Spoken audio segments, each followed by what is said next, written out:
हाँ जी बेटे, good morning. पहला सारिਆਂ ਨੂੰ गुड मॉर्निंग, प्यार भरी सत श्री अकाल। ਅਸੀਂ ਕਾਫੀ ਦਿਨਾਂ ਤੋਂ 2-3 ਦਿਨਾਂ ਤੋਂ ਅਸੀਂ ਲੈਸਨ ਕਰ ਰਹੇ ਸੀ ਫੋਰਨ ਪਾਲਿਸੀ, ਔਰ ਮੈਂ ਤੁਹਾਨੂੰ ਮਤਲਬ ਲੈਸਨ ਦੇ ਸਟਾਰਟਿੰਗ 'ਚ ਹੀ ਦੱਸਿਆ ਸੀ ਕਿ ਜਿੰਨਾ ਤੁਹਾਡਾ ਹੁਣ ਸੈਕਿੰਡ ਟਰਮ ਦਾ ਸਿਲੇਬਸ ਰਹਿੰਦਾ ਹੈ ਉਹਦੇ ਵਿੱਚ 9 ਟੌਪਿਕਸ ਬਣਦੇ ਨੇ। ਇਹ 9 ਦੇ 9 ਟੌਪਿਕਸ ਜਿਹੜੇ ਆ ਇਹ ਫੋਰਨ ਪਾਲਿਸੀ ਦੇ ਨਾਲ ਹੀ ਸੰਬੰਧਿਤ ਹਨ। ਸੋ ਫੋਰਨ ਪਾਲਿਸੀ ਕੀ ਹੁੰਦੀ ਹੈ, ਭਾਰਤ ਦੀ ਵਿਦੇਸ਼ ਨੀਤੀ ਕੀ ਹੈ, ਭਾਰਤ ਦੀ ਵਿਦੇਸ਼ ਨੀਤੀ ਦੇ ਕਿਹੜੀਆਂ ਜ਼ਰੂਰੀ ਵਿਸ਼ੇਸ਼ਤਾਵਾਂ ਹਨ, ਜਾਂ ਭਾਰਤ ਜਦੋਂ ਵਿਦੇਸ਼ ਨੀਤੀ ਬਣਾਉਂਦਾ ਹੈ ਤਾਂ ਉਹ ਕਿਹੜੀਆਂ ਗੱਲਾਂ ਨੂੰ ਧਿਆਨ ਵਿੱਚ ਰੱਖ ਕੇ ਵਿਦੇਸ਼ ਨੀਤੀ ਬਣਾਉਂਦਾ ਹੈ। ਇਹ ਸਾਰੇ ਪੁਆਇੰਟਸ ਨੂੰ ਅਸੀਂ ਡਿਸਕਸ ਕਰ ਚੁੱਕੇ ਹਾਂ। ਅੱਜ ਅਸੀਂ ਫੋਰਨ ਪਾਲਿਸੀ ਦੇ ਅਗਲੇ ਲੈਸਨ ਨੂੰ ਭਾਰਤ ਅਤੇ ਸੰਯੁਕਤ ਰਾਸ਼ਟਰ ਸੰਘ, ਇੰਡੀਆ ਐਂਡ ਯੂਨਾਈਟਿਡ ਨੇਸ਼ਨਸ ਵਾਲਾ ਅਸੀਂ ਲੈਸਨ ਕਰਨ ਲੱਗੇ ਹਾਂ। ਲੈਸਨ ਕਰਨ ਤੋਂ ਪਹਿਲਾਂ ਹੀ ਬੱਚੇ ਮੈਂ ਤੁਹਾਨੂੰ ਇਹ ਬਿਲਕੁਲ ਕਲੀਅਰ ਕਰਦਾ ਕਿ ਇਹ ਤੁਹਾਡੇ ਲਈ, ਜਿਵੇਂ ਮੈਂ ਹੁਣੇ ਥੋੜੀ ਦੇਰ ਪਹਿਲਾਂ ਵੀ ਦੱਸਿਆ, ਕਿ ਚਾਹੇ ਤੁਸੀਂ BA ਕਰੋ, ਚਾਹੇ ਤੁਸੀਂ MA ਕਰੋ, ਕੱਲ ਨੂੰ ਤੁਸੀਂ ਕੋਈ ਵੀ ਐਗਜ਼ਾਮ ਦਿਓ, ਤੁਹਾਡੀ ਕਿਤੇ ਵੀ ਇੰਟਰਵਿਊ ਹੋਏ, ਉਹਦੇ ਵਿੱਚ ਤੁਹਾਨੂੰ ਇਹ ਸਾਰੀਆਂ ਚੀਜ਼ਾਂ ਪੁੱਛੀਆਂ ਜਾ ਸਕਦੀਆਂ, because this is pure general knowledge. ਠੀਕ ਹੈ, ਪੇਪਰ ਦੇ ਪਲੱਸ 2 ਦੇ ਪੇਪਰ ਹੋਣ ਜਾਂ ਨਾ ਹੋਣ, ਬਟ ਇਹ ਤੁਹਾਡੀ ਜਨਰਲ ਨੌਲੇਜ ਦੇ ਲਈ ਜ਼ਰੂਰੀ ਨੇ। ਸੋ ਤੁਸੀਂ ਇਹਨੂੰ ਧਿਆਨ ਨਾਲ ਸੁਣਨਾ ਹੈ, ਆਪਣੇ ਨੋਟਸ ਧਿਆਨ ਨਾਲ ਬਣਾਉਂਦੇ ਜਾਓ ਸਫਾਈ ਦੇ ਨਾਲ, ਤੇ ਨੋਟਸ ਆਪਣੇ ਕੋਲ ਹਮੇਸ਼ਾ ਰੱਖਿਓ। ਠੀਕ ਹੈ ਜੀ। ਅੱਜ ਅਸੀਂ ਕਰਾਂਗੇ ਭਾਰਤ ਅਤੇ ਸੰਯੁਕਤ ਰਾਸ਼ਟਰ ਸੰਘ। ਪਹਿਲਾਂ ਤੁਸੀਂ ਲੈਸਨ ਦਾ ਨਾਮ ਲਿਖੋ, ਪਾਰਟ B, ਭਾਰਤ ਅਤੇ ਸੰਯੁਕਤ ਰਾਸ਼ਟਰ ਸੰਘ, India and United Nations. India and United Nation, Bharat ਅਤੇ ਸੰਯੁਕਤ ਰਾਸ਼ਟਰ ਸੰਘ। ਹੁਣ ਇਹ ਲੈਸਨ ਲਿਖਣ ਤੋਂ ਪਹਿਲਾਂ, ਜਿਵੇਂ ਤੁਹਾਨੂੰ ਫੋਰਨ ਪਾਲਿਸੀ ਦੇ ਵਿੱਚ ਮੈਂ ਸਾਰੀ ਬੇਸ ਸਮਝਾਇਆ ਸੀ, ਸੋ ਤੁਸੀਂ ਪਹਿਲਾਂ ਹੁਣ 5 ਮਿੰਟ ਸੁਣਨਾ ਹੀ ਸੁਣਨਾ ਹੈ, ਲਿਖਣਾ ਕੁਛ ਨਹੀਂ ਹੈ। ਲੈਸਨ ਦਾ ਬੇਸ ਮੈਂ ਤੁਹਾਨੂੰ ਸਮਝਾਉਣ ਲੱਗੀ ਹਾਂ। ਬੇਸ ਇਸ ਲੈਸਨ ਦਾ ਕੀ ਹੈ ਕਿ ਸਭ ਤੋਂ ਪਹਿਲੀ ਗੱਲ ਕਿ ਜਿਹੜੀ ਸੰਯੁਕਤ ਰਾਸ਼ਟਰ ਸੰਘ ਹੈ, ਜਿਹਨੂੰ ਆਪਾਂ ਇੰਗਲਿਸ਼ ਵਿੱਚ ਯੂਨਾਈਟਿਡ ਨੇਸ਼ਨਸ ਆਰਗੇਨਾਈਜੇਸ਼ਨ ਕਹਿੰਦੇ ਆ, ਇਹ ਦੁਨੀਆ ਦੀ ਸਭ ਤੋਂ ਵੱਡੀ ਆਰਗੇਨਾਈਜੇਸ਼ਨ ਹੈ। ਮੈਂ ਤੁਹਾਨੂੰ ਕੱਲ ਪਰਸੋਂ ਵੀ ਦੱਸਿਆ ਸੀ ਕਿ ਦੁਨੀਆ ਦੇ ਦੇਸ਼ਾਂ ਨੇ ਸਮੂਹ ਬਣਾਏ ਹੋਏ ਨੇ।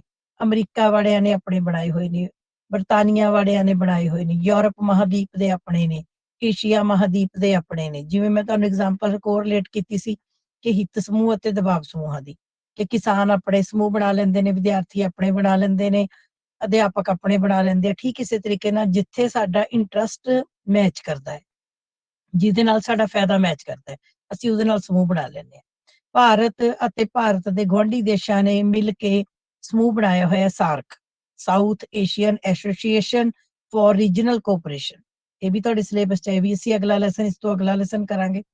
ਇਸੇ ਤਰੀਕੇ ਨਾਲ ਦੁਨੀਆ ਦੀ ਸਭ ਤੋਂ ਵੱਡੀ ਆਰਗੇਨਾਈਜੇਸ਼ਨ ਉਹ ਹੈਗੀ ਹੈ ਯੂਨਾਈਟਿਡ ਨੇਸ਼ਨਸ, ਸੰਯੁਕਤ ਰਾਸ਼ਟਰ ਸੰਘ। ਹੁਣ ਸਭ ਤੋਂ ਪਹਿਲਾਂ ਸੁਣੋ ਵੀ ਸੰਯੁਕਤ ਰਾਸ਼ਟਰ ਸੰਘ ਬਣਾਉਣ ਦੀ ਲੋੜ ਕਿਉਂ ਪਈ। ਕੀ ਹੋਇਆ ਬੱਚੇ, ਕਿ ਜਿਹੜਾ ਮਨੁੱਖ ਹੈ, ਤੁਸੀਂ ਵੀ ਮਨੁੱਖ ਹੋ, ਅਸੀਂ ਵੀ ਮਨੁੱਖ ਹੈ, ਮਨੁੱਖ ਦੇ ਅੰਦਰ ਔਗਣ ਬਹੁਤ ਨੇ। ਔਗਣ ਕਿੱਦਾਂ? ਇੱਕ ਤਾਂ ਮਨੁੱਖ ਦੇ ਅੰਦਰ ਹਉਮੈ ਬਹੁਤ ਹੈ, ਹੰਕਾਰ ਬਹੁਤ ਹੈ। ਇੱਕ ਮਨੁੱਖ ਦੇ ਅੰਦਰ ਬਦਲੇ ਦੀ ਭਾਵਨਾ ਬਹੁਤ ਹੈ। ਇੱਕ ਮਨੁੱਖਾਂ ਦੇ ਅੰਦਰ ਇੱਕ ਦੂਜੇ ਤੋਂ ਅੱਗੇ ਵਧਣ ਦੀ ਦੌੜ ਬਹੁਤ ਹੈ। ਤੇ ਦੇਸ਼ ਕਿਹਦੇ ਤੋਂ ਮਿਲ ਕੇ ਬਣਦੇ ਆ? ਦੇਸ਼ ਹਮੇਸ਼ਾ ਮਨੁੱਖਾਂ ਤੋਂ ਮਿਲ ਕੇ ਬਣਦੇ ਆ। ਮਨੁੱਖ ਹੈ ਤਾਂ ਦੇਸ਼ ਹੈ। ਹੁਣ ਜੇ ਦੇਸ਼ ਹੈ, ਭਾਰਤ ਕਿਹਦੇ ਤੋਂ ਮਿਲ ਕੇ ਬਣਿਆ? ਲੋਕਾਂ ਤੋਂ ਮਿਲ ਕੇ ਬਣਿਆ ਹੋਇਆ।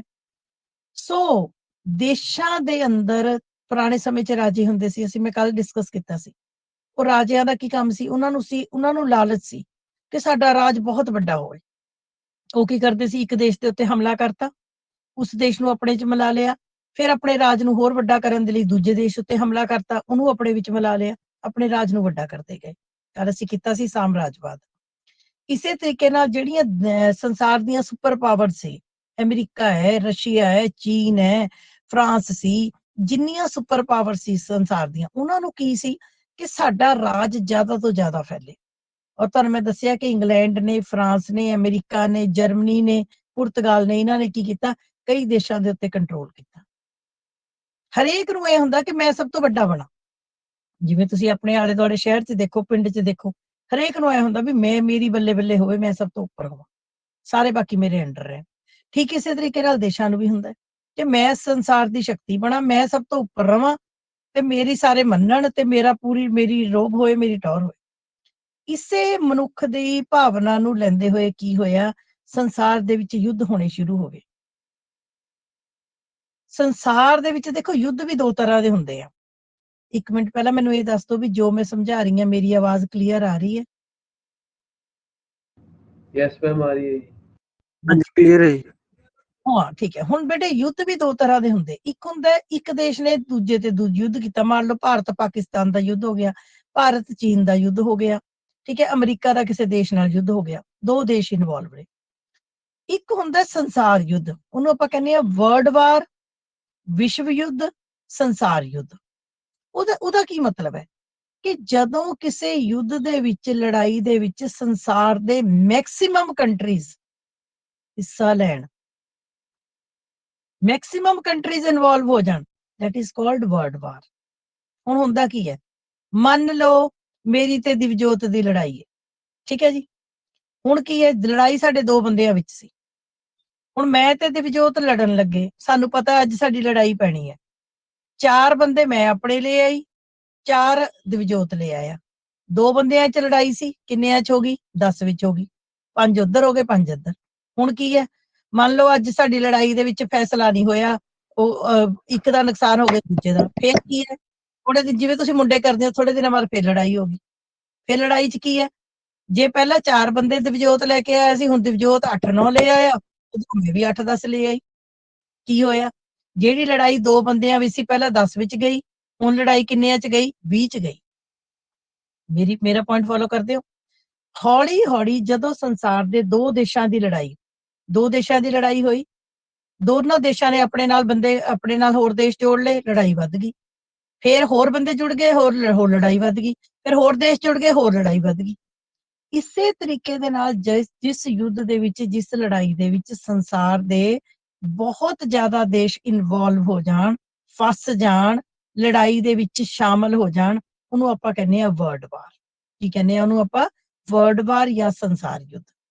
ਸੋ ਸਾਡੇ ਸੰਸਾਰ ਦੇ ਵਿੱਚ ਏਦਾਂ ਦਾ ਹੀ ਯੁੱਧ 1939 ਦੇ ਵਿੱਚ ਸ਼ੁਰੂ ਹੋਇਆ। ਪਹਿਲਾਂ 1914 ਚ ਸ਼ੁਰੂ ਹੋਇਆ। 1914 ਦੇ ਵਿੱਚ ਪਹਿਲਾ ਵਿਸ਼ਵ ਯੁੱਧ ਸ਼ੁਰੂ ਹੋਇਆ। 1914 ਦਾ ਯੁੱਧ ਸ਼ੁਰੂ ਹੋਇਆ ਪਿਆ, ਇਹ ਲੜਾਈ ਫਿਰ ਇੱਕ ਅੱਧੇ ਦਿਨ ਚ ਨਹੀਂ ਮੁੱਕਦੀ, 1918 ਚ ਜਾ ਕੇ ਮੁੱਕਿਆ। 1914 ਦਾ ਲੜਾਈ ਸ਼ੁਰੂ ਹੋਈ ਪਈ ਦੇਸ਼ਾਂ ਵਿਚਕਾਰ, 4-4.5 ਸਾਲ 1918 ਤੱਕ ਲੜਾਈ ਚੱਲੀ। ਬੜਾ ਨੁਕਸਾਨ ਹੋਇਆ। ਹੁਣ ਤੁਸੀਂ ਮੈਨੂੰ ਇੱਕ ਗੱਲ ਦੱਸੋ ਵੀ ਲੜਾਈ ਦੇ ਵਿੱਚ ਫਾਇਦਾ ਹੁੰਦਾ ਕਿ ਨੁਕਸਾਨ ਹੁੰਦਾ? ਦੱਸੋ ਜੀ। ਭਾਵੇਂ ਘਰ ਦੀ ਲੜਾਈ ਹੈ, ਭਾਵੇਂ ਦੋਸਤਾਂ ਦੀ ਲੜਾਈ ਹੈ, ਭਾਵੇਂ ਦੇਸ਼ਾਂ ਦੀ ਲੜਾਈ ਹੈ, ਭਾਵੇਂ ਸੈਨਾਵਾਂ ਦੀ ਲੜਾਈ ਹੈ, ਲੜਾਈ 'ਚ ਫਾਇਦਾ ਹੁੰਦਾ ਕਿ ਨੁਕਸਾਨ ਹੁੰਦਾ? ਦੱਸੋ ਜੀ। ਨੁਕਸਾਨ ਹੁੰਦਾ। ਸਿੰਪਲ ਗੱਲ। ਸੋਚੋ ਵੀ ਜੇ 4 ਸਾਲ ਯੁੱਧ ਚੱਲਿਆ ਹੋਵੇ, 4 ਸਾਲ ਜੇ ਯੁੱਧ ਚੱਲਿਆ ਸਾਰੇ ਸੰਸਾਰ ਵਿੱਚ, ਤਾਂ ਉਹਨੇ ਕੀ ਕੀਤਾ ਹੋਊਗਾ? ਤਬਾਹੀ ਕੀਤੀ ਹੋਊਗੀ। ਲੋਕ ਮਰੇ, ਬੇਰੁਜ਼ਗਾਰ ਹੋਏ, ਬਿਮਾਰੀਆਂ ਫੈਲੀਆਂ, ਭੁੱਖਮਰੀ, ਗਰੀਬੀ, ਬੇਰੁਜ਼ਗਾਰੀ, ਕੰਮ ਧੰਦੇ ਬੰਦ, ਬਹੁਤ ਨੁਕਸਾਨ ਹੋਇਆ ਸੰਸਾਰ ਦਾ। ਤਾਂ ਜਦੋਂ ਲੜਾਈ ਖਤਮ ਹੋਈ, ਫਿਰ ਸੰਸਾਰ ਦੇ ਦੇਸ਼ਾਂ ਨੇ ਇੱਕ ਸੰਸਥਾ ਬਣਾਈ, ਲੀਗ ਆਫ ਨੇਸ਼ਨਸ। ਉਹ ਲੀਗ ਆਫ ਨੇਸ਼ਨਸ ਕਾਹਦੇ ਲਈ ਬਣਾਈ? ਜਿਵੇਂ ਆਪਣੀ ਜਦ ਲੜਾਈ ਵੱਧ ਜਾਂਦੀ ਹੈ, ਆਪਾਂ ਸਿਆਣੇ ਬੰਦੇ ਵਿੱਚ ਬਿਠਾਉਂਦੇ ਆ ਵੀ ਭਾਈ ਇਹਨੂੰ ਖਤਮ ਕਰੋ, ਸਮਝੌਤਾ ਕਰਾਓ, ਉਹ ਸਾਰਿਆਂ ਦਾ ਸਮਝੌਤਾ ਕਰਾ ਕੇ ਗੱਲ ਖਤਮ ਕਰਨ ਦੀ ਕੋਸ਼ਿਸ਼ ਕਰਦੇ ਆ। ਠੀਕ ਇਸੇ ਤਰੀਕੇ ਦੇ ਨਾਲ ਸੰਸਾਰ ਦੇ ਦੇਸ਼ ਜਦ ਅੱਕ ਗਏ, ਫਿਰ ਇਹਨਾਂ ਨੇ ਇੱਕ ਸੰਸਥਾ ਬਣਾਈ, ਲੀਗ ਆਫ ਨੇਸ਼ਨਸ। ਉਹ ਲੀਗ ਆਫ ਨੇਸ਼ਨਸ ਦਾ ਕੰਮ ਕੀ ਸੀ? ਵੀ ਭਾਈ ਸੰਸਾਰ ਦੇ ਦੇਸ਼ਾਂ ਨੂੰ ਸ਼ਾਂਤ ਕਰਕੇ ਰੱਖੋ, ਲੜਨਾ ਨਹੀਂ ਹੈ, ਲੜਨ ਦੇ ਨਾਲ ਸਭ ਦਾ ਨੁਕਸਾਨ ਹੁੰਦਾ ਹੈ, ਕਿਸੇ ਦਾ ਵੱਧ ਹੋ ਗਿਆ, ਕਿਸੇ ਦਾ ਘੱਟ ਹੋ ਗਿਆ, ਪਰ ਨੁਕਸਾਨ ਸਭ ਦਾ ਹੁੰਦਾ। ਚਲੋ ਜੀ, ਸ਼ਾਂਤੀ ਹੋ ਗਈ ਦੇਸ਼ਾਂ 'ਚ।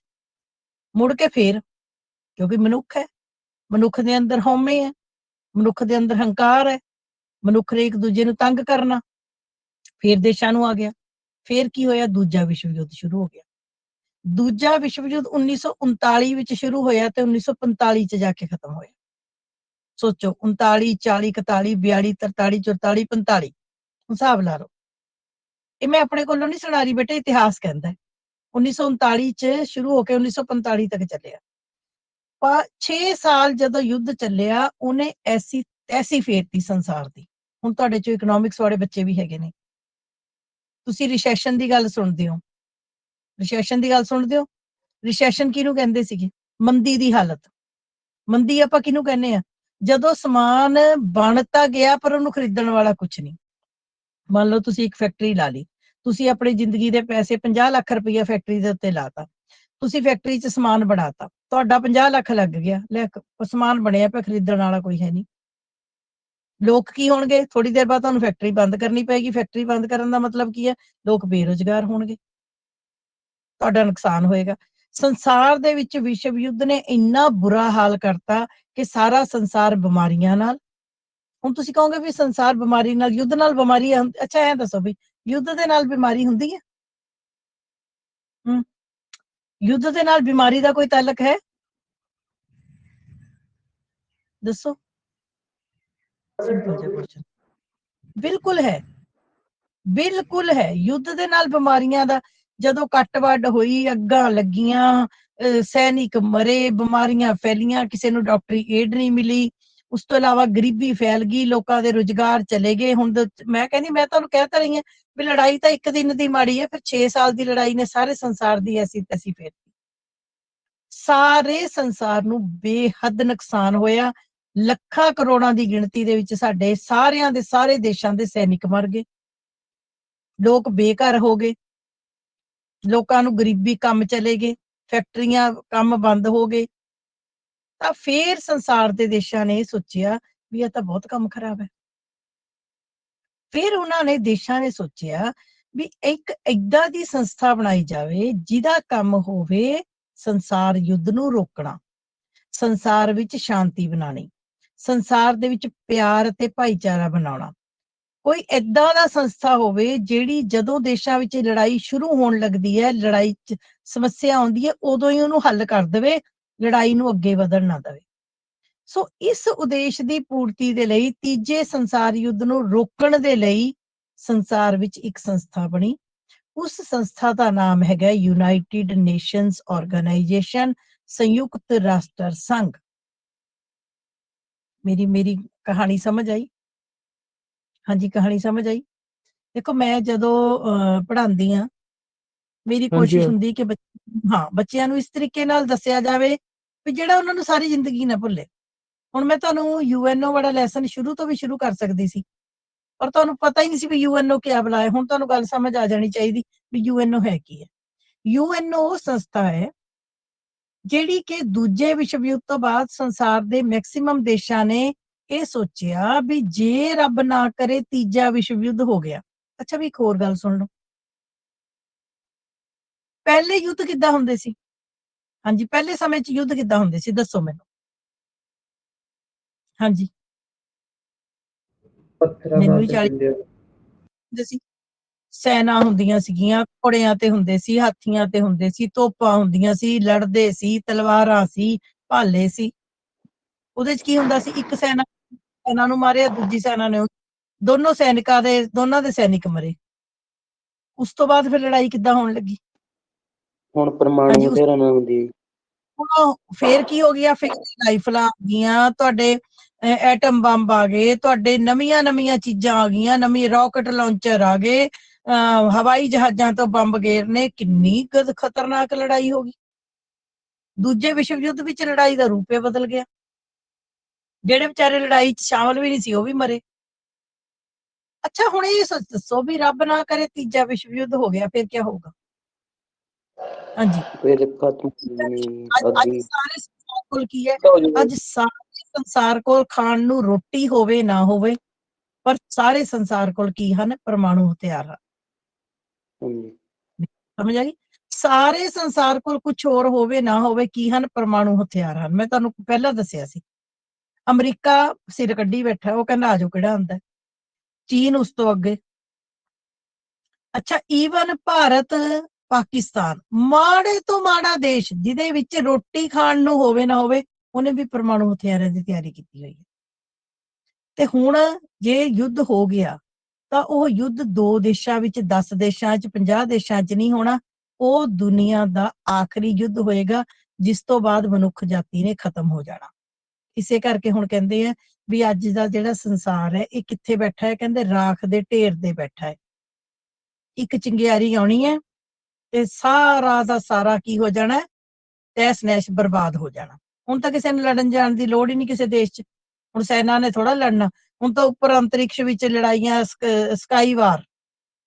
ਅੰਤਰਿਕਸ਼ ਵਿੱਚ ਹੀ ਲੜਾਈਆਂ ਹੋਣੀਆਂ ਹੁਣ ਤਾਂ ਬਟਨ ਹੀ ਦੱਬਣੇ ਅਮਰੀਕਾ ਨੇ ਤਾਂ। ਅੱਛਾ, ਪਰ ਇੱਕ ਗੱਲ ਹੋਰ ਹੈ, ਹੁਣ ਇਕੱਲੇ ਮਰਨ, ਇੱਕ ਹੁੰਦਾ ਨਾ ਮੈਂ ਤੈਨੂੰ ਮਾਰਤਾ, ਹੁਣ ਜਿਹਨੇ ਮਰਨਾ ਉਹਨੇ, ਮਰਨ ਵਾਲੇ ਨੇ ਵੀ ਮਰਨਾ, ਮਾਰਨ ਵਾਲੇ ਨੇ ਵੀ ਮਰਨਾ। ਹੁਣ ਮੰਨ ਲਓ ਮੈਂ ਜ਼ਹਿਰੀਲੀ ਗੈਸ ਫੈਲਾਤੀ, ਠੀਕ ਹੈ, ਮੰਨ ਲਓ ਮੈਂ ਜ਼ਹਿਰੀਲੀ ਗੈਸ ਫੈਲਾਤੀ। ਹੁਣ ਜ਼ਹਿਰੀਲੀ ਗੈਸ ਨੂੰ ਮੈਂ ਕੀ ਕਹੂੰਗੀ? ਗੈਸ ਨੂੰ ਸਮਝਾਉਂਗੀ ਵੀ ਭਾਈ ਮੇਰੇ ਬੰਦੇ ਨਹੀਂ ਮਾਰਨੇ, ਦੂਜੇ ਮਾਰਨੇ? ਨਹੀਂ, ਜੇ ਜ਼ਹਿਰੀਲੀ ਗੈਸ ਛੱਡੂਗੀ ਮੇਰੇ ਬੰਦੇ ਵੀ ਮਰਨਗੇ, ਦੂਜੇ ਵੀ ਮਰਨਗੇ। ਚੀਨ ਨੇ ਕਰੋਨਾ ਦੇ ਜੀਵਾਣੂ ਛੱਡੇ? ਹਾਂਜੀ, ਚੀਨ ਨੇ ਕਰੋਨਾ ਦੇ ਜੀਵਾਣੂ ਛੱਡੇ? ਹੋਇਆ ਕੀ? ਚੀਨ ਦੇ ਵਿੱਚ ਤਾਂ ਸਭ ਤੋਂ ਪਹਿਲਾਂ ਤਾਂ ਹੁਣ ਕਰੋਨਾ ਕਿੱਥੇ ਫੈਲਿਆ? ਸਭ ਤੋਂ ਪਹਿਲਾਂ ਫੈਲਿਆ ਹੀ ਚੀਨ 'ਚ। ਹੁਣ ਜੇ ਚੀਨ ਇਹ ਸੋਚੇ ਵੀ ਮੈਂ ਦੂਜਿਆਂ ਦੇ ਤਾਂ ਅੱਗ ਲਾਤੀ ਦੇਸ਼ਾਂ ਦੇ ਵਿੱਚ, ਮੈਂ ਕਿੱਦਾਂ ਬਚ ਗਿਆ? ਹੁਣ ਜਿਹੜੇ ਕੀਟਾਣੂ ਨੇ, ਕੀਟਾਣੂਆਂ ਨੂੰ ਤੁਸੀਂ ਸਮਝਾ ਥੋੜਾ ਸਕਦੇ ਵੀ ਗੱਲ ਸੁਣ ਕੀਟਾਣੂ, ਮੇਰੀ ਗੱਲ ਸੁਣ ਲੈ, ਉਹਨਾਂ ਨੂੰ ਮਾਰੀ, ਸਾਨੂੰ ਨਾ ਮਾਰੀ ਨਾ। ਹੁਣ ਜ਼ਹਿਰੀਲੀਆਂ ਗੈਸਾਂ ਨੇ, ਬਿਮਾਰੀ ਦੇ ਕੀਟਾਣੂ ਨੇ, ਜੀਵਾਣੂ ਨੇ, ਹੁਣ ਇੰਨੀ ਕੈਮੀਕਲ ਵਾਰ ਹੈ, ਹੁਣ ਏਦਾਂ ਦੀਆਂ ਚੀਜ਼ਾਂ ਨੇ ਜਿਹਦੇ ਵਿੱਚ ਮਾਰਨ ਵਾਲਾ ਵੀ ਮਰੂਗਾ ਤੇ ਮਰਨ ਵਾਲਾ ਵੀ ਮਰੂਗਾ, ਦੋਨਾਂ ਨੇ ਮਰਨਾ ਹੀ ਮਰਨਾ। ਅੱਜ ਹੁਣ ਕੋਈ ਪੁੱਛੇ ਤੁਹਾਨੂੰ, ਬੜੀ ਇੰਟਰਸਟਿੰਗ ਚੀਜ਼ ਹੈ ਕਿ ਥਰਡ ਵਰਲਡ ਵਾਰ ਕਿਉਂ ਨਹੀਂ ਹੋ ਰਹੀ? ਹਾਂਜੀ, ਤੀਜਾ ਵਿਸ਼ਵ ਯੁੱਧ ਕਿਉਂ ਨਹੀਂ ਹੋਇਆ ਹੁਣ ਤੱਕ? ਰੋਜ਼ ਤਿਆਰੀਆਂ ਹੁੰਦੀਆਂ ਲੜਾਈ ਦੀ, ਪਰ ਤੀਜਾ ਵਿਸ਼ਵ ਯੁੱਧ ਕਿਉਂ ਨਹੀਂ ਹੋ ਰਿਹਾ? ਦੱਸੋ ਮੈਨੂੰ, ਕਿਉਂ ਨਹੀਂ ਹੋ ਰਿਹਾ? ਆਪਾਂ ਡਿਸਕਸ ਕਰ ਰਹੇ ਹਾਂ। ਯੈਸ, ਹਾਂਜੀ, ਕਿਉਂ ਨਹੀਂ ਹੋ ਰਿਹਾ ਤੀਜਾ ਵਿਸ਼ਵ ਯੁੱਧ? ਦੱਸੋ, ਤੁਹਾਨੂੰ ਕੀ ਲੱਗਦਾ ਵੀ ਕਿਉਂ ਨਹੀਂ ਹੋ ਰਿਹਾ? ਇੱਕ ਤਾਂ ਯੂਐਨਓ ਬਣਾਤੀ, ਇਹ ਸ਼ਾਂਤੀ ਕਾਇਮ ਹਾਂ, ਕਰਦੀ ਹੈ। ਬਿਲਕੁਲ ਠੀਕ ਹੈ। ਪਹਿਲੀ ਗੱਲ ਤਾਂ ਵੀ ਯੂਐਨਓ ਬਣਾਤੀ, ਯੂਐਨਓ ਕੋਸ਼ਿਸ਼ ਕਰਦੀ ਹੈ ਵੀ ਜਦੋਂ ਲੜਾਈ ਹਲੇ ਸ਼ੁਰੂ ਹੀ ਹੁੰਦੀ ਹੈ ਤਾਂ ਕੋਸ਼ਿਸ਼ ਕਰਦੀ ਹੈ ਗੱਲਬਾਤ ਰਾਹੀਂ ਹੱਲ ਕਰਦੇ। ਦੂਜਾ ਪਤਾ ਕਿਉਂ ਨਹੀਂ ਹੋ ਰਿਹਾ? ਲੜਾਈ ਕਦੋਂ ਹੁੰਦੀ? ਲੜਨ ਨੂੰ ਵੱਧ ਜੇ ਮੈਨੂੰ ਪਤਾ ਹੋਵੇ, ਦੇਖੋ ਮੈਂ ਸਿੰਪਲ ਐਗਜ਼ਾਮਪਲ ਦੇਣੀ ਹੁੰਦੀ, ਮੈਨੂੰ ਪਤਾ ਹੋਵੇ, ਮੰਨ ਲਓ ਮੈਨੂੰ ਪਤਾ ਵੀ ਮੈਂ ਜਿਹਦੇ ਨਾਲ ਲੜਨ ਚੱਲਿਆ, ਜੇ ਮੈਂ ਉਹਦੇ 10 ਬੰਦੇ ਮਾਰੂੰਗਾ, ਉਹ ਮੇਰੇ 20 ਮਾਰੂਗਾ, ਫਿਰ ਮੈਂ ਟਿਕ ਕੇ ਬਹਿ ਜੂ। ਸਮਝ ਆ ਗਈ? ਜੇ ਮੈਨੂੰ ਪਤਾ ਹੋਵੇ ਮੈਂ ਇਹਦਾ ਨੁਕਸਾਨ ਕਰ ਸਕਦਾ, ਫਿਰ ਤਾਂ ਮੈਂ ਚੱਕ ਆਊਂ ਵੀ ਆ ਜਾ ਭਾਈ, ਮੈਂ ਤੈਨੂੰ ਆਹ ਕਰ ਦੂੰ। ਜੇ ਮੈਨੂੰ ਆਹ ਗੱਲ ਸਮਝ ਆ ਜਾਏ ਨਾ ਵੀ ਜਿੰਨਾ ਨੁਕਸਾਨ ਮੈਂ ਉਹਦਾ ਕਰਨਾ, ਓਨਾ ਮੇਰਾ ਵੀ ਹੋ ਜਾਣਾ, ਫਿਰ ਮੈਂ ਟਿਕ ਜੂਗੀ। ਫਿਰ 4 ਬੰਦੇ ਸਲਾਹ ਦੇਣਗੇ ਵੀ ਕਿਆ ਫਾਇਦਾ ਲੜਾਈ ਕਰਨ ਦਾ, ਜੇ ਤੂੰ ਉਹਨੂੰ ਮਾਰਨ ਜਾਏਗਾ, ਉਹਦੇ ਕਿਹੜੇ ਹੱਥ ਬੰਨੇ ਹੋਏ, ਉਹ ਵੀ ਤੇਰਾ ਨੁਕਸਾਨ ਕਰੂਗਾ। ਜੇ ਤੂੰ ਉਹਦੇ 2 ਮੁੰਡੇ ਮਾਰ ਕੇ ਆਏਗਾ, 2 ਤੇਰੇ ਵੀ ਉਹ ਮਾਰੂ, ਫਿਰ ਆਪਾਂ ਟਿਕ ਜਾਂਦੇ ਹਾਂ। ਹੁਣ ਅੱਜ ਸੰਸਾਰ ਵਿੱਚ ਕੀ ਸੀਨ ਹੈ? ਹੁਣ ਸੰਸਾਰ ਦੇ ਸਾਰੇ ਦੇਸ਼ਾਂ ਨੂੰ ਪਤਾ ਵੀ ਜੇ ਲੜਾਈ ਛਿੜੀ, ਕੱਲਾ ਅਸੀਂ ਕਿਸੇ ਨੂੰ ਨਹੀਂ ਮਾਰਨਾ, ਅਸੀਂ ਆਪ ਪਹਿਲਾਂ ਮਰਨਾ। ਹੁਣ ਜੇ ਅਮਰੀਕਾ ਬਟਨ ਦੱਬੂਗਾ, ਅਮਰੀਕਾ ਮਿਜ਼ਾਈਲ ਛੱਡੂਗਾ, ਤਾਂ ਬਾਕੀ ਦੇਸ਼ ਬੈਠੇ ਰਹਿਣਗੇ, ਉਹ ਉਹਨੂੰ ਛੱਡਣਗੇ। ਹੁਣ ਤਾਂ ਬੇਟੇ ਜਿਹਨੂੰ ਕਹੀਦਾ, ਬਿਲਕੁਲ ਸਿੰਪਲ ਲਫ਼ਜ਼, ਵੀ ਹੁਣ ਤਾਂ ਜਿਸ ਟਾਈਮ ਦੇਖੋ, ਅਸੀਂ ਜਦੋਂ ਛੋਟੇ ਤਾਂ ਨਹੀਂ, ਜਦੋਂ ਅਸੀਂ ਜਵਾਨ ਹੁੰਦੇ ਸੀ, ਮੈਨੂੰ ਹਲੇ ਵੀ ਯਾਦ ਹੈ, ਸੰਤ ਕਰਤਾਰ ਸਿੰਘ ਸੀਗੇ ਭੈਰੋ ਮਾਜਰੇ ਵਾਲੇ, ਬਾਬਾ ਜੀ ਕਿਹਾ ਕਰਦੇ ਸੀਗੇ ਵੀ ਇੱਕ ਦਿਨ ਆਉਣਾ, ਐਸੀ ਮਨੁੱਖ ਜਾਤੀ ਦੀ ਹਾਲਤ ਹੋਣੀ ਵੀ 100 ਕੋਹ ਦੇ ਉੱਤੇ ਦੀਵਾ ਜਗਣਾ, ਵੀ 100 ਕੋਹ ਜਾ ਕੇ, 100 ਕੋਹ ਮੀਨਸ ਕਿੰਨੇ ਕਿਲੋਮੀਟਰ ਹੋ ਗਿਆ, ਵੀ ਇੰਨੇ ਕਿਲੋਮੀਟਰ ਤੇ ਦੀਵਾ ਜਗਣਾ। ਕੀ ਮਤਲਬ? ਮਨੁੱਖ ਜਾਤੀ ਨੇ ਖਤਮ ਹੋਣਾ। ਖਤਮ ਕਿੱਦਾਂ ਹੋਣਾ? ਹੁਣ ਤੁਸੀਂ ਦੇਖ ਲਓ। ਹੁਣ ਇਹ ਨਹੀਂ ਹੈਗਾ, ਹੁਣ ਕਰੋਨਾ ਫੈਲਿਆ, ਕੋਈ ਦੇਸ਼ ਕਰੋਨੇ ਤੋਂ ਬਚਿਆ? ਦੱਸੋ, ਸਾਰੇ ਹੀ ਦੇਸ਼ਾਂ ਦਾ ਬਰਬਾਦੀ ਹੋਈ, ਕਿਸੇ ਦਾ ਵੱਧ ਨੁਕਸਾਨ ਹੋਇਆ, ਕਿਸੇ ਦਾ ਘੱਟ ਹੋਇਆ, ਪਰ ਹੋਇਆ ਸਭ ਦਾ। ਜਿਹੜੇ ਚੀਨ ਨੇ ਸਿਆਪਾ ਸ਼ੁਰੂ ਕੀਤਾ ਸੀ, ਸਭ ਤੋਂ ਪਹਿਲਾਂ ਤਾਂ ਚੀਨ 'ਚ ਹੀ ਫੈਲਿਆ। ਮੇਰੀ ਗੱਲ ਸਮਝ ਆ ਗਈ? ਇਸ ਕਰਕੇ ਹੁਣ ਸੰਸਾਰ ਦੇ ਸਾਰੇ ਦੇਸ਼ਾਂ ਨੂੰ ਪਤਾ। ਹੁਣ ਜਿਹੜਾ ਆਪਣਾ ਕਿੰਗ ਜੌਨ ਹੈ, ਕੋਰੀਆ ਵਾਲਾ, ਉਹ ਰੋਜ਼ ਧਮਕੀਆਂ ਮਾਰਦਾ। ਕਿੰਗ ਜੌਨ ਦੀਆਂ ਗੱਲਾਂ ਸੁਣੋ, ਤੁਸੀਂ ਟੀਵੀ ਦੇ ਉੱਤੇ ਖਬਰਾਂ ਦੇਖਦੇ ਹੋ, ਕਿੰਗ ਜੌਨ ਦਾ ਪਤਾ ਸਾਰਿਆਂ ਨੂੰ, ਤਾਨਾਸ਼ਾਹ ਹੈ। ਹਾਂਜੀ, ਨਾਰਥ ਕੋਰੀਆ ਦਾ। ਰੋਜ਼ ਅਮਰੀਕਾ, ਰੋਜ਼ ਤੁਹਾਨੂੰ ਲੱਗਦਾ ਹੋਣਾ ਵੀ ਅਮਰੀਕਾ ਦੀ, ਜੇ ਤੁਸੀਂ ਖਬਰਾਂ ਦੇਖ ਲਓ ਵੀ ਅੱਜ ਅਮਰੀਕਾ ਨੇ ਤੇ ਚੀਨ ਰੋਜ਼ ਪੰਗੇ ਲੈਂਦਾ, ਫਰਾਂਸ ਪੰਗੇ ਲੈਂਦਾ, ਕਦੇ ਜਰਮਨੀ ਲੈਂਦਾ, ਆਹ ਤਾਂ ਆਪਣੇ ਜਿਹੜੇ ਮੁਸਲਿਮ ਕੰਟਰੀਜ਼ ਨੇ, ਇਹ ਦੇਖੋ ਆਏ ਦਿਨ ਇਜ਼ਰਾਈਲ ਵਾਲੇ, ਉਹ ਬਾਕੀ ਉਹ ਜੋ ਤਾਲੀਬਾਨ, ਆਹ ਕਿਆ ਹਾਲ ਕਰਦੇ ਪਏ ਸੰਸਾਰ ਦਾ। ਸਾਰੇ ਪੰਗੇ ਲੈਂਦੇ, ਪਰ ਵਿਸ਼ਵ ਯੁੱਧ ਸ਼ੁਰੂ ਨਹੀਂ ਹੋ ਰਿਹਾ। ਕਾਰਨ ਸਭ ਨੂੰ ਪਤਾ ਹੈ ਵੀ ਜੇ ਹੁਣ ਲੜਾਈ ਹੋਈ ਤਾਂ ਉਹ ਆਮ ਲੜਾਈ ਨਹੀਂ ਹੋਏਗੀ, ਉਹ ਮਨੁੱਖ ਜਾਤੀ ਦੀ, ਸੰਸਾਰ ਭਰ ਦੀ ਆਖਰੀ ਲੜਾਈ ਹੋਏਗੀ। ਉਸ ਲੜਾਈ ਤੋਂ ਬਾਅਦ ਕਿਸੇ ਨੇ ਵੀ ਨਹੀਂ ਬਚਣਾ। ਅੱਬਲ ਤਾਂ ਸਾਰੇ ਹੀ ਬੜੀ ਦਰਦਨਾਕ ਮੌਤ ਮਰਨਗੇ, ਜੇ ਨਹੀਂ ਦਰਦਨਾਕ ਮੌਤ ਮਰੇ ਜਿਹੜੇ ਬਚ ਜਾਣਗੇ ਉਹਨਾਂ ਦੀ ਹਾਲਤ ਉਦੋਂ ਵੀ ਮਾੜੀ ਹੋਊਗੀ, ਉਹ ਤਰਸਣਗੇ ਮੌਤ ਨੂੰ। ਇਸ ਕਰਕੇ ਤੀਸਰਾ ਵਿਸ਼ਵ ਯੁੱਧ ਨਹੀਂ ਹੋ ਰਿਹਾ। ਹੁਣ ਤੁਹਾਨੂੰ ਸਾਰੀ ਕਹਾਣੀ ਸਮਝ ਆਈ ਕਿ ਨਹੀਂ ਆਈ, ਪਹਿਲਾਂ ਇਹ ਦੱਸੋ। ਦੇਖੋ +2 ਕਲਾਸ ਮੇਰੀ ਇੱਕ ਮੇਰੀ ਬੇਨਤੀ ਸੁਣ ਲਿਓ ਵੀ ਮੈਂ ਜੋ ਪੜ੍ਹਾ ਰਹੀ ਹਾਂ, ਠੀਕ ਹੈ, ਮੇਰਾ ਪੜ੍ਹਾਉਣ ਦਾ ਉਦੇਸ਼, ਕਲਾਸ ਲਾਉਣ ਦਾ ਉਦੇਸ਼ 0 ਵਿੱਚੋਂ 1% ਵੀ ਤੁਹਾਡੇ +2 ਦੇ ਪੇਪਰ ਨਹੀਂ ਹੈ। ਤੁਹਾਨੂੰ ਵੀ ਪਤਾ ਹੈ ਪੇਪਰ ਹੋਣੇ ਹੈ ਕਿ ਨਹੀਂ ਹੋਣੇ, ਮੈਨੂੰ ਵੀ ਪਤਾ ਹੈ ਕਿ ਪੇਪਰ ਹੋਣੇ ਹੈ ਕਿ ਨਹੀਂ ਹੋਣੇ। ਕਰਾਉਣ ਨੂੰ ਮੈਂ ਤੁਹਾਨੂੰ ਕਿਤਾਬ ਦੀਆਂ ਫੋਟੋਆਂ ਖਿੱਚ ਕੇ ਵੀ ਬੇਟੇ ਪਾ ਸਕਦੀ ਹਾਂ, ਠੀਕ ਹੈ, ਵੀ ਆਹ ਫੋਟੋਆਂ ਪਾਤੀਆਂ, ਲੈਸਨ ਸਿਲੇਬਸ ਕਰਾਤਾ। ਮੇਰਾ 0% ਵੀ ਪੇਪਰਾਂ ਦਾ ਉਦੇਸ਼ ਨਹੀਂ ਹੈ। ਮੈਂ ਹੁਣ ਤੁਸੀਂ ਕਾਫੀ ਦਿਨ ਤੋਂ ਨੋਟ ਕੀਤਾ ਹੋਣਾ, ਮੈਂ ਇਹ ਵੀ ਨਹੀਂ ਪੁੱਛ ਰਹੀ ਵੀ ਕੌਣ ਕਲਾਸ ਲਾ ਰਿਹਾ ਕੌਣ ਨਹੀਂ ਲਾ ਰਿਹਾ। ਮੈਂ ਕੁਝ ਨਹੀਂ ਕਰਨਾ। ਜਦੋਂ ਮੈਂ ਅਸੈਸਮੈਂਟ ਲਾਉਣੀ ਹੈ ਉਦੋਂ ਮੈਂ ਜ਼ਰੂਰ ਇਸ ਚੀਜ਼ ਦਾ ਧਿਆਨ ਰੱਖਣਾ ਹੈ ਵੀ ਕਿਹੜੇ ਬੱਚੇ ਕਲਾਸ ਲਾ ਰਹੇ ਸੀ, ਠੀਕ ਹੈ। ਅਦਰਵਾਈਜ਼ ਮੈਂ ਸਿਰਫ ਔਰ ਸਿਰਫ ਇੱਕ ਉਦੇਸ਼ ਨੂੰ ਲੈ ਕੇ ਪੜ੍ਹਾ ਰਹੀ ਹਾਂ। ਮੈਂ ਇੱਕ ਲੈਸਨ ਪਹਿਲਾਂ ਵੀ 8 ਦਿਨਾਂ 'ਚ ਖਤਮ ਕਰਦੀ ਸੀ, ਹੁਣ ਵੀ ਮੈਂ ਇੱਕ ਲੈਸਨ 8 ਦਿਨਾਂ 'ਚ ਖਤਮ ਕਰ ਰਹੀ ਹਾਂ। ਉਹਦਾ ਕਾਰਨ ਕੀ ਹੈ? ਸਿਰਫ ਮੇਰਾ ਕਾਰਨ ਇਹ ਹੈ, ਮੈਂ YouTube ਤੇ ਵੀ ਨਾਲ ਦੀ ਨਾਲ ਆਪਣੇ ਇਹ ਕਲਾਸਿਸ ਪਾ ਰਹੀ ਹਾਂ। ਸਿਰਫ ਮੇਰਾ ਇੱਕੋ ਉਦੇਸ਼ ਹੈ ਕਿ ਜਿਹੜਾ ਬੱਚਾ ਪੜ੍ਹਨਾ ਚਾਹੁੰਦਾ ਹੈ, ਕਿਉਂਕਿ ਹੁਣ 100 ਵਿੱਚੋਂ 80 ਬੱਚੇ ਤਾਂ ਪੜ੍ਹਨਾ ਹੀ ਨਹੀਂ ਚਾਹੁੰਦੇ। ਜੋ ਹਾਲਾਤ ਹੋ ਗਏ, ਇੰਨਾ ਨੁਕਸਾਨ ਕਰੋਨਾ ਨੇ ਨਹੀਂ ਕੀਤਾ ਜਿੰਨਾ ਦੇਸ਼ਾਂ ਨੇ ਸਕੂਲ ਕਾਲਜ ਬੰਦ ਕਰਕੇ ਬੱਚਿਆਂ ਦੀਆਂ ਨਸਲਾਂ ਦੀਆਂ ਨਸਲਾਂ ਖਰਾਬ ਕਰਤੀਆਂ। ਬਿਲਕੁਲ ਸਰਕਾਰਾਂ ਦੀਆਂ ਪਾਲਿਸੀਜ਼ ਏਦਾਂ ਦੀਆਂ ਕਿ ਬਿਲਕੁਲ ਤਹਿਸ ਨਹਿਸ ਕਰਕੇ ਰੱਖਤੀ ਬੱਚਿਆਂ ਦੀ ਜਨਰੇਸ਼ਨ। ਤੁਹਾਨੂੰ ਸਮਝ ਹੀ ਨਹੀਂ, ਹਲੇ ਤੁਸੀਂ ਬੜੇ ਖੁਸ਼ ਹੋ ਕਿ ਸਾਡੇ ਪੇਪਰ ਨਹੀਂ ਹੋਣੇ, ਸਾਡੇ ਸਕੂਲ ਨਹੀਂ ਖੁੱਲ ਰਹੇ, ਸਾਨੂੰ ਪੜ੍ਹਨਾ ਨਹੀਂ ਪੈ ਰਿਹਾ। ਤੁਹਾਨੂੰ ਇਹ ਪਤਾ ਹੀ ਨਹੀਂ ਹੈ ਵੀ ਤੁਹਾਡਾ ਕਿਆ ਨੁਕਸਾਨ ਹੋ ਰਿਹਾ। ਕਈ ਅਧਿਆਪਕ ਵੀ ਬੜੇ ਖੁਸ਼ ਨੇ, ਮੈਂ ਕਈ ਵਾਰੀ ਗੱਲਾਂ ਸੁਣਦੀ ਹੁੰਦੀ ਹਾਂ, ਅਧਿਆਪਕ ਵੀ ਬੜੇ ਖੁਸ਼ ਨੇ ਵੀ ਪੜ੍ਹਾਉਣ ਦੀ ਲੋੜ ਕੀ ਹੈ ਜੀ, ਪੇਪਰ ਤਾਂ ਹੋਣੇ ਨਹੀਂ। ਪਰ ਮੇਰੀ ਇੱਕ ਗੱਲ ਯਾਦ ਰੱਖਿਓ, ਹਲੇ ਵੀ ਮੈਨੂੰ ਲੱਗਦਾ ਹੈ 20% ਬੱਚੇ 100 ਚੋਂ ਏਦਾਂ ਦੇ ਨੇ ਜਿਹੜੇ ਗਿਆਨ ਲਈ ਪੜ੍ਹ ਰਹੇ ਨੇ, ਜਿਹੜੇ ਪੜ੍ਹਨ ਲਈ ਪੜ੍ਹ ਰਹੇ ਨੇ, ਜਿਹੜੇ ਆਪਣੇ ਆਪ ਨੂੰ ਵਧੀਆ ਬਣਾਉਣ ਲਈ ਪੜ੍ਹ ਰਹੇ ਨੇ। ਜਿੰਨਾ ਮੈਂ ਮਿਹਨਤ ਕਰਦੀ ਹਾਂ, ਜਿੰਨੇ ਮੈਂ ਲੈਕਚਰਸ ਪਾ ਰਹੀ ਹਾਂ, ਮੈਂ ਸਿਰਫ ਉਹਨਾਂ 20 ਬੱਚਿਆਂ ਲਈ ਪਾ ਰਹੀ ਹਾਂ ਜਿਹੜੇ ਅਸੀਂ ਨਹੀਂ ਪੜ੍ਹਨਾ ਚਾਹੁੰਦੇ। ਮੈਂ ਉਹਨਾਂ ਲਈ ਨਹੀਂ ਪਾ ਰਹੀ। ਮੇਰੇ ਵੱਲੋਂ ਮੇਰੀ ਕਲਾਸ ਵਿੱਚ 5 ਬੱਚੇ ਰਹਿ ਜਾਣ, ਮੇਰੀ ਕਲਾਸ ਵਿੱਚ 7 ਬੱਚੇ ਰਹਿ ਜਾਣ, ਮੈਂ ਤਾਂ ਵੀ ਏਦਾਂ ਹੀ ਕਰਾਵਾਂਗੀ ਜਿੱਦਾਂ ਮੈਂ ਕਰਾ ਰਹੀ ਹਾਂ। ਮੇਰੀ ਗੱਲ ਸਮਝ ਆ ਗਈ? ਮੇਰੇ ਬੰਧਨ ਕਰਕੇ ਤੁਸੀਂ ਕਲਾਸਾਂ, ਹੁਣ ਦੇਖੋ ਸਾਡੀ ਕਲਾਸ ਦੇ ਵਿੱਚ ਮੇਰੇ ਆਪਣੇ ਸਕੂਲ ਤੋਂ ਇਲਾਵਾ ਬਾਹਰਲੇ ਸਕੂਲਾਂ ਦੇ ਬੱਚੇ ਵੀ, ਜਿਹੜੇ ਬੱਚੇ ਕਲਾਸਾਂ ਲਾ ਰਹੇ ਨੇ, ਜਿਨ੍ਹਾਂ ਨੂੰ ਗਿਆਨ ਦੀ ਭੁੱਖ ਹੈ, ਜਿਹੜੇ ਕੁਝ ਸਿੱਖਣਾ ਚਾਹੁੰਦੇ ਨੇ ਉਹ ਲਾ ਰਹੇ ਨੇ। ਜਿਹੜੇ ਨਹੀਂ ਸਿੱਖਣਾ ਚਾਹੁੰਦੇ ਉਹ ਮੇਰੇ ਕੋਲ ਬੈਠ ਕੇ ਵੀ ਨਹੀਂ ਲਾਉਣੀ ਲੋਕਾਂ ਨੇ। ਇਸ ਕਰਕੇ ਮੇਰਾ ਉਦੇਸ਼ ਕਿਸੇ ਦਾ ਪੇਪਰਾਂ ਦਾ ਮੇਰਾ ਕੋਈ ਉਦੇਸ਼ ਨਹੀਂ ਹੈ। ਮੇਰਾ ਸਿਰਫ ਇਹ ਉਦੇਸ਼ ਹੈ ਕਿ ਜਦੋਂ ਮੇਰੇ ਬੱਚੇ, ਮੇਰੇ ਪੜ੍ਹਾਏ ਹੋਏ ਬੱਚੇ, ਚਾਹੇ ਮੇਡੀਕਲ ਸਕੂਲ ਦੇ ਹੋਣ, ਚਾਹੇ ਮੇਰੇ ਪੰਜਾਬ ਦੇ ਬੱਚੇ ਹੈ, ਜਦੋਂ ਮੇਰੇ ਪੜ੍ਹਾਏ ਹੋਏ ਬੱਚੇ BA ਕਰਨ, MA ਕਰਨ, ਤਾਂ ਉਹਨਾਂ ਨੂੰ ਇੱਕ ਲੈਸਨ ਤੇ ਯਾਦ ਆਵੇ ਵੀ ਹਾਂ ਇਹ ਮੈਮ ਨੇ ਏਦਾਂ ਦੱਸਿਆ ਸੀ। ਬਸ ਮੇਰੀ ਕਾਮਯਾਬੀ ਉਹਦੇ 'ਚ। ਸੋ ਪਲੀਜ਼ ਬੜੇ ਪਿਆਰ ਨਾਲ ਗੱਲ ਸਮਝੋ, ਉਹਨੂੰ ਆਪਣੇ ਸ਼ਬਦਾਂ 'ਚ ਲਿਖੋ, ਨੋਟਸ ਵੀ ਬਣਾਉਂਦੇ ਜਾਓ ਤੇ ਆਪਣੀ ਕਲਾਸ ਇਹ ਸੋਚ ਕੇ ਲਾਓ ਕਿ ਆਪਣੇ ਭਵਿੱਖ ਲਈ ਲਾਓ, +2 ਦੇ ਪੇਪਰਾਂ ਲਈ ਨਾ ਲਾਓ। ਲੰਬੀ ਸੋਚ ਰੱਖੋ। ਜਦੋਂ ਕਿਸੇ ਬੰਦੇ ਨੇ ਕਿਤੇ ਉੱਪਰ ਸਿਖਰ ਤੇ ਪਹੁੰਚਣਾ ਹੁੰਦਾ ਹੈ ਨਾ, ਤੁਹਾਨੂੰ ਆਪਣੀ ਸੋਚ ਦੀ ਉਡਾਨ ਉੱਚੀ ਰੱਖਣੀ ਪੈਂਦੀ ਹੈ। ਹੋ ਸਕੇ ਤਾਂ ਆਪਣੀ ਸੋਚ ਦੀ ਉਡਾਨ ਉੱਚੀ ਰੱਖੋ। ਛੋਟਾ ਮਨੋਰਥ, ਛੋਟਾ ਏਮ ਨਾ ਰੱਖੋ, ਵੱਡਾ ਏਮ ਰੱਖੋ। +2 ਨੂੰ ਏਮ ਨਾ ਰੱਖੋ, ਆਪਣਾ ਵੱਡਾ ਏਮ ਰੱਖੋ। ਮੇਰੀ ਗੱਲ ਸ਼ਾਇਦ ਤੁਸੀਂ ਫੋਲੋ ਕਰ ਗਏ ਹੋਵੋਗੇ। ਜਿਹੜੇ ਬੱਚੇ, ਮੈਂ ਤਾਂ ਤੁਹਾਨੂੰ ਦੱਸਤਾ ਵੀ 80% ਬੱਚੇ ਨਹੀਂ ਪੜ੍ਹਨਾ ਚਾਹੁੰਦੇ, 20% ਜਿਹੜੇ ਪੜ੍ਹਨਾ ਚਾਹੁੰਦੇ, ਮੈਂ ਤਾਂ ਉਹਨਾਂ 20% ਦੇ ਪੜ੍ਹਾਉਣ ਦੇ ਲਈ ਮਿਹਨਤ ਕਰ ਰਹੀ ਹਾਂ। ਠੀਕ, ਹੁਣ ਪਹਿਲਾਂ ਮੈਨੂੰ ਇਹ ਦੱਸੋ ਵੀ UNO ਦੀ ਬੈਕਗਰਾਉਂਡ ਸਮਝ ਆ ਗਈ ਵੀ UNO ਕਿਉਂ ਬਣਿਆ, ਕਿਆ ਪ੍ਰੋਬਲਮ ਸੀ, ਜਾਂ UNO ਕੀ ਹੈ? ਬੈਕਗਰਾਉਂਡ ਸਮਝ ਆ ਗਈ? ਹੁਣ ਮੈਨੂੰ ਇਹ ਵੀ ਦੱਸੋ ਵੀ ਫੋਰਨ ਪਾਲਿਸੀ ਇੰਟਰਸਟਿੰਗ ਹੈ ਕਿ ਨਹੀਂ ਹੈ? ਇੰਟਰਸਟਿੰਗ ਹੈ ਜੀ। ਤੁਸੀਂ ਜਦੋਂ ਪੂਰੇ 9 ਚੈਪਟਰ ਕਰੋਗੇ ਨਾ, ਤੁਹਾਨੂੰ ਮਜ਼ਾ ਆ ਜਾਏਗਾ, ਤੁਹਾਨੂੰ ਪਤਾ ਲੱਗ ਜਾਏਗਾ ਵੀ ਆਏ ਹਾਏ ਸਾਨੂੰ ਤਾਂ ਦੁਨੀਆ ਬਾਰੇ ਇੰਨਾ ਕੁਝ ਪਤਾ ਲੱਗ ਗਿਆ। ਸਮਝ ਆ ਗਈ? ਵੈਰੀ ਇੰਟਰਸਟਿੰਗ ਨਹੀਂ ਹੈ, ਵੈਰੀ ਇੰਟਰਸਟਿੰਗ। ਪਰ ਤੁਹਾਨੂੰ ਗੱਲ ਸਮਝ ਆਣੀ ਚਾਹੀਦੀ। ਹੁਣ ਮੈਂ ਕੱਲ ਤੁਹਾਨੂੰ ਕਰਾਇਆ ਸੀ ਸਾਮਰਾਜਵਾਦ, ਬਸਤੀਵਾਦ।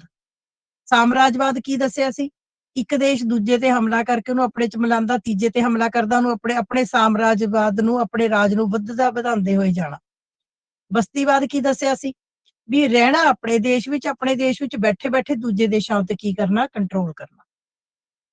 ਇਹ ਟਰਮਸ ਨੇ ਬੇਟੇ, ਇਹ ਤੁਹਾਨੂੰ ਸਮਝ ਆ ਜਾਣੀਆਂ ਚਾਹੀਦੀਆਂ। ਠੀਕ ਹੈ ਜੀ। ਹੁਣ UNO ਸਮਝ ਆ ਗਿਆ? UNO ਸਮਝ ਆਇਆ?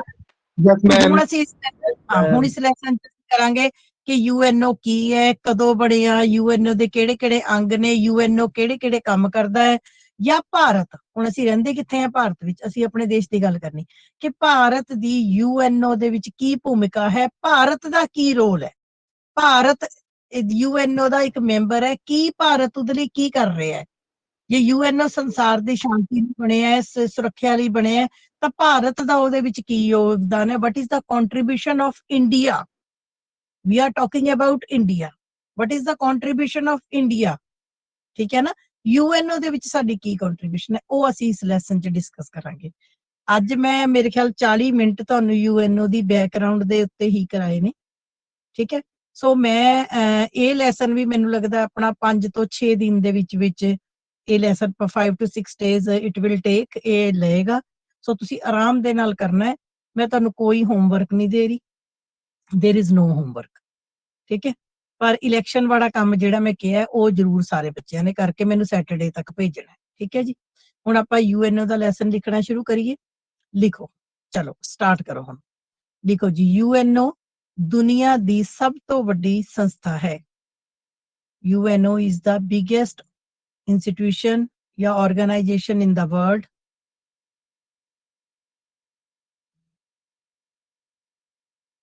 कोई भी देश इकल्ला नहीं रह सकता,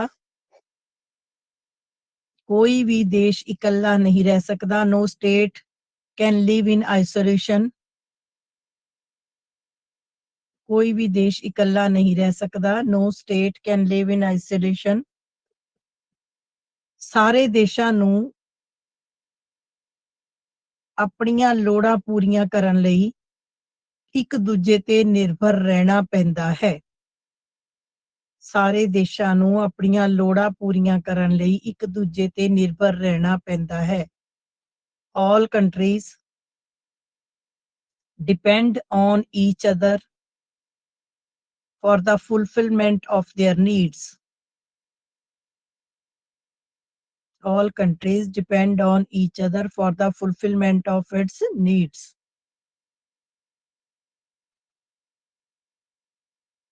ਅੱਜ ਸੰਸਾਰ ਨੇ ਇੱਕ ਪਿੰਡ ਦਾ ਰੂਪ ਧਾਰਨ ਕਰ ਲਿਆ ਹੈ।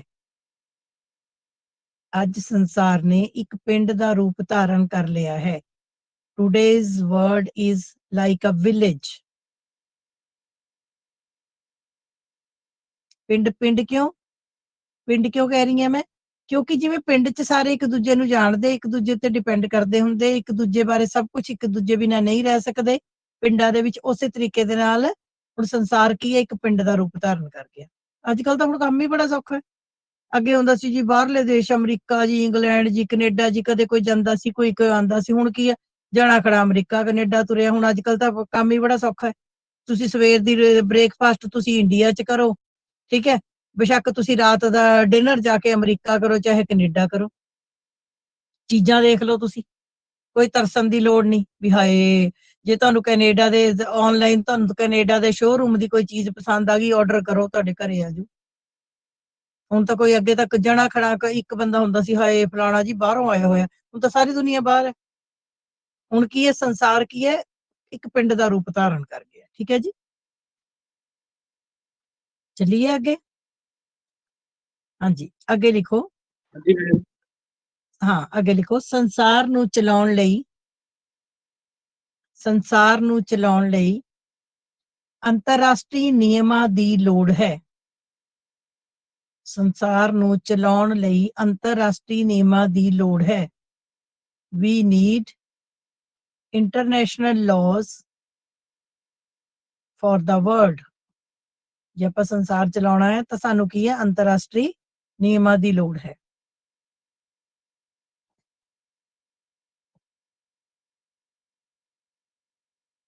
ਅੰਤਰਰਾਸ਼ਟਰੀ ਕਾਨੂੰਨਾਂ ਅਤੇ ਨਿਯਮਾਂ ਨੂੰ ਬਣਾਉਣ ਲਈ, ਅੰਤਰਰਾਸ਼ਟਰੀ ਮਾਨੇ ਐਸੇ ਨਿਯਮ ਜਿਹੜੇ ਸਾਰੇ ਦੇਸ਼ਾਂ ਤੇ ਲਾਗੂ ਹੋਣ। ਅੰਤਰਰਾਸ਼ਟਰੀ ਕਾਨੂੰਨਾਂ ਅਤੇ ਨਿਯਮਾਂ ਨੂੰ ਬਣਾਉਣ ਲਈ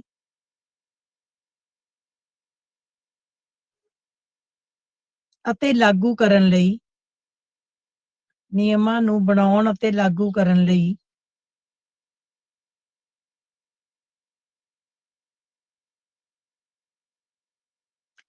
ਕਿਸੇ ਸੰਸਾਰ ਦੀ ਵੱਡੀ ਸੰਸਥਾ ਦੀ ਲੋੜ ਸੀ।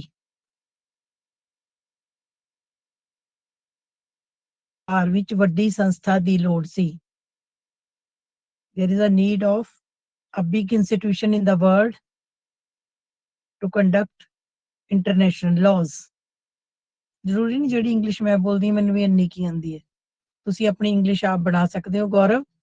ਗੌਰਵ ਦਿਵਜੋਤ, ਠੀਕ ਹੈ, ਤੁਸੀਂ ਆਪਣੀ ਇੰਗਲਿਸ਼ ਆਪਣੇ ਵਰਡਸ ਆਪ ਬਣਾ ਸਕਦੇ ਹੋ, ਬੁੱਕ ਚੋਂ ਆਪ ਲਿਖ ਸਕਦੇ ਹੋ। ਜ਼ਰੂਰੀ ਨਹੀਂ ਜੋ ਮੈਂ ਲਿਖਾ, ਮੈਂ ਬਾਰ-ਬਾਰ ਇੱਕ ਗੱਲ ਕਹਿੰਦੀ ਹਾਂ, ਜ਼ਰੂਰੀ ਨਹੀਂ ਕਿ ਜੋ ਮੈਂ ਲਿਖਾਂਦੀ ਹਾਂ ਉਹ ਠੀਕ ਹੈ। ਮੈਂ ਤਾਂ ਜੋ ਮੇਰੇ ਮੂੰਹ 'ਚ, ਤੁਸੀਂ ਮੈਨੂੰ 25 ਵਾਰੀ ਕਲਾਸ ਲਗਵਾ ਲਓ, ਮੈਂ 25 ਵਾਰੀ ਅਲੱਗ ਬੋਲੂੰਗੀ, ਕਿਉਂਕਿ ਮੈਂ ਓਦਾਂ ਲਿਖਾ ਰਹੀ ਹਾਂ। ਅਦਰਵਾਈਜ਼ ਲਿਖਾਉਣ ਦੀ ਕੋਈ ਐਡੀ ਵੱਡੇ ਬੱਚਿਆਂ ਨੂੰ ਲੋੜ ਨਹੀਂ ਹੁੰਦੀ। ਤੁਸੀਂ ਜੋ ਤੁਹਾਨੂੰ ਗੱਲ ਸਮਝ ਆਈ ਤੁਸੀਂ ਆਪਣੇ ਹਿਸਾਬ ਨਾਲ ਲਿਖਿਆ ਕਰੋ, ਠੀਕ ਹੈ ਜੀ। ਹਾਂਜੀ, ਹੁਣ ਅਗਲਾ ਪੈਰਾ ਚੇਂਜ ਕਰੋ, ਲਿਖੋ ਸੰਸਾਰ ਵਿੱਚ ਪਹਿਲਾ ਵਿਸ਼ਵ ਯੁੱਧ 1914 ਤੋਂ 1918 ਤੱਕ ਚੱਲਿਆ। ਸੰਸਾਰ ਵਿੱਚ ਪਹਿਲਾ ਵਿਸ਼ਵ ਯੁੱਧ 1914 ਤੋਂ 1918 ਤੱਕ ਚੱਲਿਆ। The first world war in the world happened 1914 to 1980s. 1914 ਤੋਂ 1918 ਤੱਕ ਚੱਲਿਆ। ਪਹਿਲੇ ਸੰਸਾਰ ਯੁੱਧ ਤੋਂ ਬਾਅਦ ਸੰਸਾਰ ਦਾ ਬਹੁਤ ਵਿਨਾਸ਼ ਹੋਇਆ। ਪਹਿਲੇ ਸੰਸਾਰ ਯੁੱਧ ਤੋਂ ਬਾਅਦ ਸੰਸਾਰ ਦਾ ਬਹੁਤ ਵਿਨਾਸ਼ ਹੋਇਆ। Too much destruction in the world after First World War.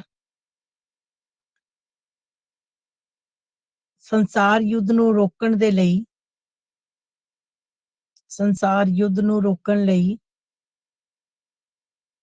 ਦੇਸ਼ਾਂ ਨੇ ਇੱਕ ਸੰਸਥਾ ਬਣਾਈ।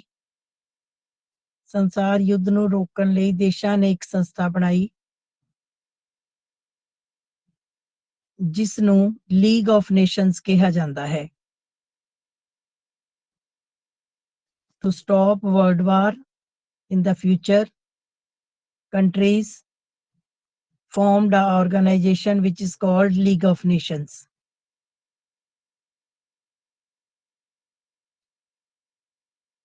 ਪਰ ਇਹ ਸੰਸਥਾ ਸੰਸਾਰ ਵਿੱਚ ਵਿਸ਼ਵ ਯੁੱਧ ਨੂੰ ਰੋਕਣ ਵਿੱਚ ਕਾਮਯਾਬ ਨਾ ਹੋ ਸਕੀ। ਪਰ ਇਹ ਸੰਸਥਾ ਸੰਸਾਰ ਵਿੱਚ ਵਿਸ਼ਵ ਯੁੱਧ ਨੂੰ ਰੋਕਣ ਵਿੱਚ ਕਾਮਯਾਬ ਨਾ ਹੋ ਸਕੀ। But this institution failed to stop Second World War. Fail हो गई। Stop Second World War. जिस ਦੇ ਨਤੀਜੇ ਵਜੋਂ 1939 ਵਿੱਚ ਦੂਸਰਾ ਵਿਸ਼ਵ ਯੁੱਧ ਸ਼ੁਰੂ ਹੋ ਗਿਆ। ਜਿਸ ਦੇ ਨਤੀਜੇ ਵਜੋਂ 1939 ਵਿੱਚ ਦੂਸਰਾ ਵਿਸ਼ਵ ਯੁੱਧ ਸ਼ੁਰੂ ਹੋ ਗਿਆ।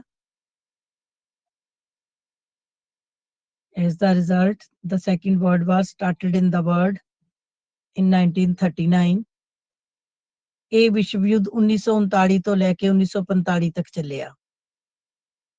This World War continued 1939 to 1945. ਇਹ ਤੁਹਾਨੂੰ ਡੇਟਾ ਆ ਸਕਦੀਆਂ, ਪਹਿਲਾ ਵਿਸ਼ਵ ਯੁੱਧ ਕਦੋਂ ਤੋਂ ਕਦੋਂ ਤੱਕ ਹੋਇਆ, ਦੂਜਾ ਵਿਸ਼ਵ ਯੁੱਧ ਕਦੋਂ ਤੋਂ ਕਦੋਂ ਤੱਕ ਹੋਇਆ।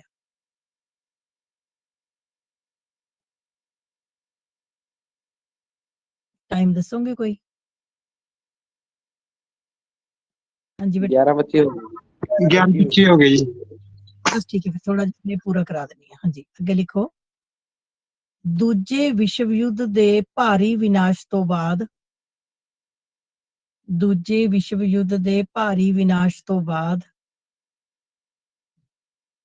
ਸੰਸਾਰ ਦੇ ਦੇਸ਼ਾਂ ਨੇ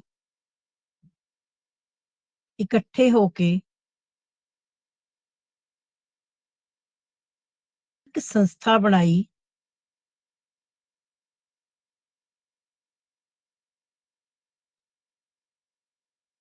ਜਿਸ ਦਾ ਨਾਮ United Nations ਸੀ।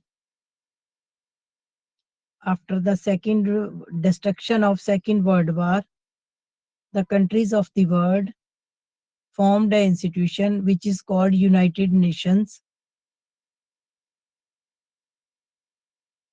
ਤਾਂ ਜੋ ਤੀਸਰੇ ਅਤੇ ਆਖਰੀ ਵਿਸ਼ਵ ਯੁੱਧ ਨੂੰ ਰੋਕਿਆ ਜਾ ਸਕੇ। ਤਾਂ ਜੋ ਤੀਸਰੇ ਅਤੇ ਆਖਰੀ ਵਿਸ਼ਵ ਯੁੱਧ ਨੂੰ, ਆਖਰੀ ਮੈਨੇ ਪਤਾ ਹੀ ਹੈ ਹੁਣ ਜੇ ਯੁੱਧ ਹੋਊਗਾ ਤਾਂ ਸਾਰੇ ਮਰਾਂਗੇ। ਤਾਂ ਜੋ ਤੀਸਰੇ ਅਤੇ ਆਖਰੀ ਵਿਸ਼ਵ ਯੁੱਧ ਨੂੰ ਰੋਕਿਆ ਜਾ ਸਕੇ। so that the countries ਜਾਂ world can stop third and the last world war, ਤੀਸਰੇ ਵਿਸ਼ਵ ਯੁੱਧ ਨੂੰ ਰੋਕਿਆ ਜਾ ਸਕੇ ਅਤੇ ਮਨੁੱਖ ਜਾਤੀ ਨੂੰ ਬਚਾਇਆ ਜਾ ਸਕੇ। to save human beings all over the world, ਸਾਰੇ ਸੰਸਾਰ ਦੀ ਮਨੁੱਖ ਜਾਤੀ ਨੂੰ ਬਚਾਇਆ ਜਾ ਸਕੇ। ਸੰਸਾਰ ਵਿੱਚ ਸ਼ਾਂਤੀ ਦੀ ਸਥਾਪਨਾ ਕੀਤੀ ਜਾ ਸਕੇ। so that peace can be prevailed in the countries in the world,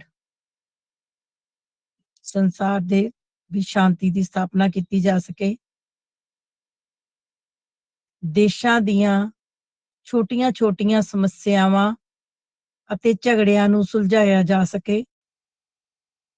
ਦੇਸ਼ਾਂ ਦੀਆਂ ਛੋਟੀਆਂ ਸਮੱਸਿਆਵਾਂ ਅਤੇ ਝਗੜਿਆਂ ਨੂੰ ਸੁਲਝਾਇਆ ਜਾ ਸਕੇ।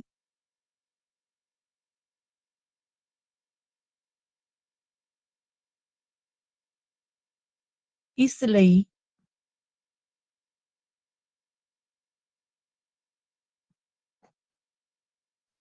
24 ਅਕਤੂਬਰ 1945 ਨੂੰ ਇਸ ਲਈ 24 ਅਕਤੂਬਰ 1945 ਨੂੰ ਸੰਸਾਰ ਵਿੱਚ ਸੰਯੁਕਤ ਰਾਸ਼ਟਰ ਸੰਗਠਨ ਦਾ ਜਨਮ ਹੋਇਆ।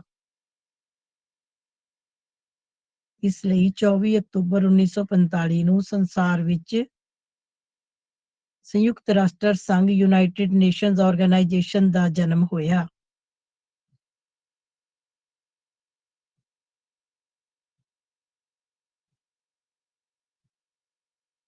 ਠੀਕ ਹੈ ਜੀ, ਬਸ ਬੇਟੇ ਮੈਂ ਅੱਜ ਇੰਨਾ ਹੀ ਕਰਵਾ ਰਹੀ ਹਾਂ।